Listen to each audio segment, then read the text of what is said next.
আজকে ঐতিহাসিক সম্বোধন অনুষ্ঠান আপনাদের আমাদের দীর্ঘদিনের ভারতের বিশ্বস্ত সৈনিক হিসাবে যিনি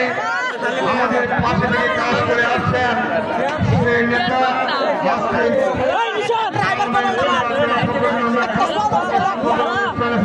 সভাপতি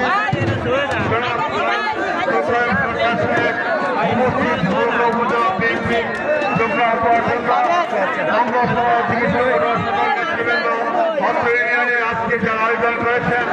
সকলকে আমার পক্ষ থেকে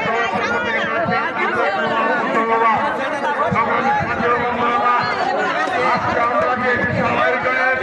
অধিকারী হয়েছি তা একমাত্র আপনারা কখনো পায় না। এই অনুষ্ঠানের আয়োজনে একমাত্র মালিক আপনারা দীর্ঘদিনের পরিশ্রম করে বাংলাদেশকে নির্বাচনে আপনারা বিপুল করেছেন। আমাদের বিশ্বাস আগামী দিনে প্রতিশ্রুতি দিয়েছি আমাদের আজকে প্রত্যেকটি অঙ্গীকারকে বাস্তবায়ন করবেন এবং আমাদের দায়িত্ব হবে আমরা যারা ইউনিয়নে রয়েছি অতীতের মতো পরস্পরের প্রতি